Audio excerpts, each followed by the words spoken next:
पंचसखांग विषय आलोचना आज महापुरुष अच्युतानंद जोनि जन्मा कि नुहे तांको विषय आज शास्त्र कौन उल्लेख कर जानिबा। श्री गुरु अच्युताय नमः।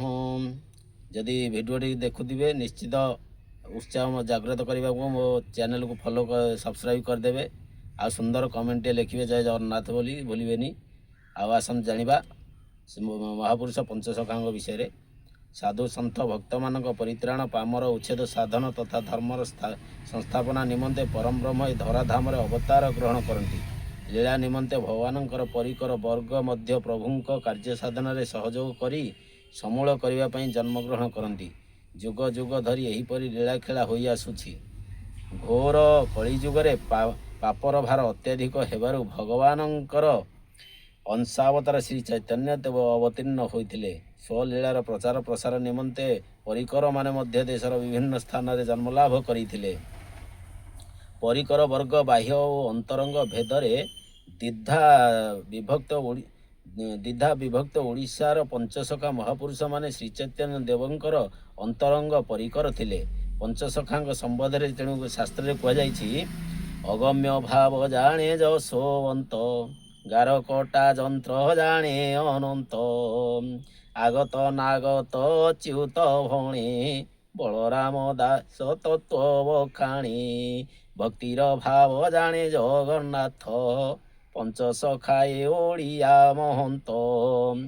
महापुरुषों कृतशून्य संहितार चैतन्य देव पंचसखा मान श्रेष्ठत्व को स्वीकृति दे पुणी कहिछंती तुम्भ पंचसखा मोह जन्मे जन्मे आस तुम्भ पाई अवतार लीला अभिलाष तुम्भे मोर पंच आत्मा अट पांच जन अवतार श्रेणी जेते तुम्भ पाई पूर्ण अच्युत अनंत जे जसोवंत बलराम पुणी जे जगन्नाथ कलिजुगे लीला प्रकाश करी तुम्भ आज्ञा को थिबे सिरे धरी।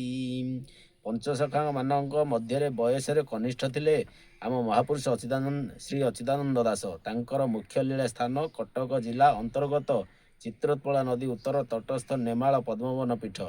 से पुराण वंशानुचरित गीता भागवत संहिता जंत्र मंत्र तंत्र ज्योतिष चिकित्सा शास्त्र शकुन शास्त्र आगत भविष्यत धर्मतत्व भित्तिक लक्षाधिक ग्रहण रचयिता करथिले। गोपाल गुरु गोसाई भाव उत्तर में गंगा ठारू दक्षिण ऋषिकुल्या पर्यंत पूजा पाउथिबा महापुरुषंकर जन्मस्थान जन्म समय एवं जाति इत्यादि बहु कथा लोकमुखरे शुणा जाए।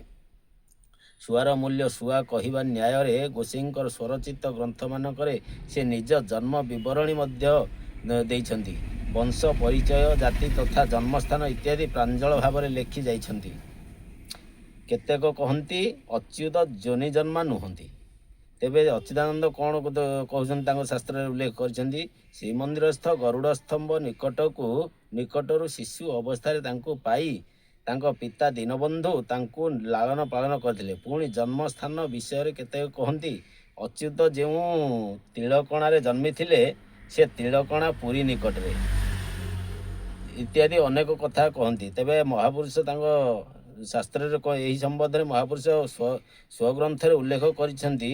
आसन जानिबा शुण जाहा पचारिलु हेतु करी मन आंभर हेबार तिल कणा नग्रस्थान चित्रोत्पला नदीरुल बणधार कूल दीन बंधु पितांक हिरे जेते दीन बंधु पितांक हिरे जेटे थल पद्मनामे माता मोर से स्थान रे घर विद्या पढ़ाउण थिले विप्रसु ज्ञानर।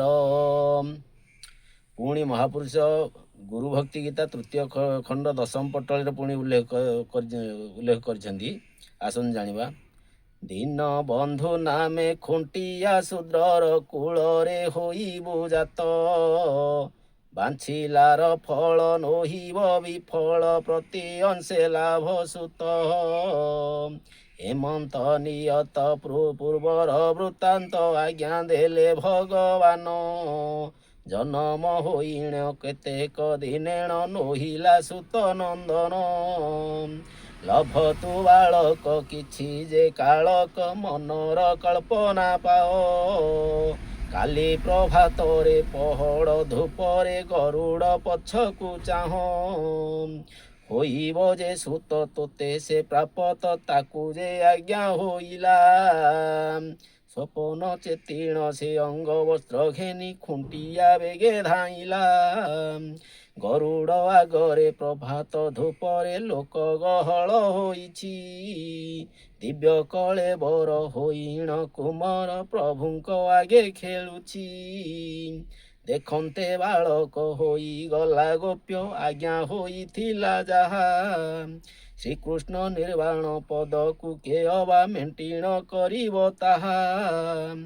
କାଳ ବେଳ ରେଣ ଗର୍ଭେ ଉପଗତ କଲେ ମୋତେ ନର ହରି, ତ୍ରିପୁରା ଗ୍ରାମ ମଧ୍ୟରେ ସେ ନିବାସ ଶୂଦ୍ର କୂଳରେ ପ୍ରଚରି।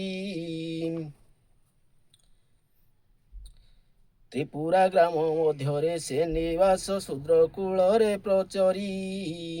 ଖୁଣ୍ଟିଆ ଦୀନ ବନ୍ଧୁ ବୋଲି ନାମ ତା ପଦ୍ମାବତୀ ବୋଲି ନାରୀ, ପ୍ରଭୁ ଆଜ୍ଞା ଘେନି ପ୍ରବେଶ ହୋଇଲି ଗର୍ଭରେ ମୁହିଁ ତାହାରି। ପୁରାତନ ବେଶ ଅତ୍ୟନ୍ତ ବୟସ ପଦ୍ମାବଲୀଣ ତା ନାମ, ଗର୍ଭେ ଉପଗତ ବିନ୍ଦୁରେ ସଂଯୁକ୍ତ କଲେ ନେଇ ଭଗବାନ। 10 ମାସ 10 ଦିବସ ମଧ୍ୟରେ ଶୁକ୍ଳ ମାଘ ଏକାଦଶୀ, ଜନମ ଲଭନ୍ତେ ପିତା ମୋ ଦେଖନ୍ତେ ଅପୁତ୍ରିକ ଦୋଷ ଧ୍ୱଂସୀ। ଜାତ କର୍ମ ପିତା ମାତା ମୋର କଲେ ଷଠି ଉଠିଆରି ତୁଲେ, ଅଗଣା ଅପୋଛା କରିଣ ମୋ ନାମ ଅନେକ ପ୍ରକାରେ ଦେଲେ। ଜୟ ଜଗନ୍ନାଥ। ପୁଣି ଆଗାମୀ ଅଧ୍ୟାୟରେ ଦେଖା ହେବା। ଆଉ ମହାପୁରୁଷଙ୍କ ବିଷୟରେ ଏ ଭିଡ଼ିଓଟି କେମିତି ଲାଗିଲା ନିଶ୍ଚିତ ମତାମତ ଦେବେ। ଆଉ ମନରେ ଉତ୍ସାହ ଜାଗ୍ରତ କରିବା ପାଇଁ ମୋ ଚ୍ୟାନେଲକୁ ସବସ୍କ୍ରାଇବ୍ କରିଦେବେ। ଆଉ ସୁନ୍ଦର କମେଣ୍ଟଟିଏ ଲେଖିବେ, ଭୁଲିବେନି ଜମା ଜୟ ଜଗନ୍ନାଥ ଲେଖିବେ। ଆଉ ଆଗକୁ ଏହିପରି ଭିଡ଼ିଓ ଆଣିବାକୁ ମୋତେ ମନରେ ଉତ୍ସାହ ଜାଗ୍ରତ ହେବାକୁ ଆପଣଙ୍କ କେବଳ ମତାମତ ଦରକାର, ଏତିକି ଯଥେଷ୍ଟ। ଜୟ ଜଗନ୍ନାଥ। ସମସ୍ତଙ୍କୁ ମୋର ଭୂମିଷ୍ଠ ପ୍ରଣାମ। ଜୟ ଜଗନ୍ନାଥ।